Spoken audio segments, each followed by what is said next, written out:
Inter Miami പരിശീലകൻ Gerardo Tata Martino സ്ഥാനമൊഴിയുന്നു. വ്യക്തിപരമായ കാരണങ്ങളാൽ ഇന്റർ മയാമി വിടാൻ മാർട്ടിനോ തയ്യാറെടുക്കുന്നതായി പുറത്തുവരുന്ന റിപ്പോർട്ടുകൾ സൂചിപ്പിക്കുന്നു. 2023 ജൂൺ മുതൽ ഇന്റർ മയാമിയുടെ പരിശീലകനായ മാർട്ടിനോ അടുത്ത സീസണിൽ ടീമിനൊപ്പം ഉണ്ടാവില്ലെന്ന് ഉറപ്പായി.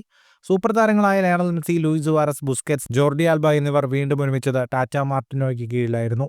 ലയണൽ മെസ്സി മുമ്പ് ബാഴ്സലോണയിലും അർജന്റീനയിലും ടാറ്റ മാർട്ടിനോയ്ക്കൊപ്പം പ്രവർത്തിച്ചിട്ടുണ്ട്. ഇന്റർ മയാമി ചരിത്രത്തിലാദ്യമായി കിരീടം നേടുന്നത് ടാറ്റ മാർട്ടിനോയ്ക്ക് കീഴിലാണ്. ഈ വർഷം ഏറ്റവും കൂടുതൽ പോയിന്റ് നേടി ചരിത്രം കുറിച്ച് MLS eastern conference supporters shield നേടിയ ഇന്റർ മയാമി കഴിഞ്ഞ വർഷം ലീഗ്സ് കപ്പും മാർട്ടിനോയ്ക്ക് കീഴിൽ സ്വന്തമാക്കിയിരുന്നു. ആകെ 67 മത്സരങ്ങളിലാണ് മാർട്ടിനോയ്ക്ക് കീഴിൽ ഇന്റർ മയാമി കളത്തിലിറങ്ങിയത്. ഇതിൽ 38 മത്സരങ്ങളിൽ വിജയിക്കുകയും ചെയ്തു. ക്ലബിന്റെ ചരിത്രത്തിൽ ഏറ്റവും കൂടുതൽ വിജയത്തിലേക്ക് നയിച്ച പരിശീലകനും ജെറാഡോ മാർട്ടിനോ തന്നെ.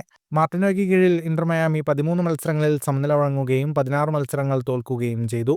ഇന്റർ മയാമിക്ക് 2025 നടക്കുന്ന ഫിഫ ക്ലബ് വേൾഡ് കപ്പിലേക്ക് യോഗ്യത നേടിക്കൊടുക്കാനും ജെറാഡോ ടാറ്റ മാർട്ടിനോയ്ക്ക് സാധിച്ചു. ഫുട്ബോൾ ലോകത്തെ കൂടുതൽ വാർത്തകൾക്കും വിശേഷങ്ങൾക്കുമായി സ്പോർട്സ് കഫേ ഇപ്പോൾ തന്നെ സബ്സ്ക്രൈബ് ചെയ്യുക.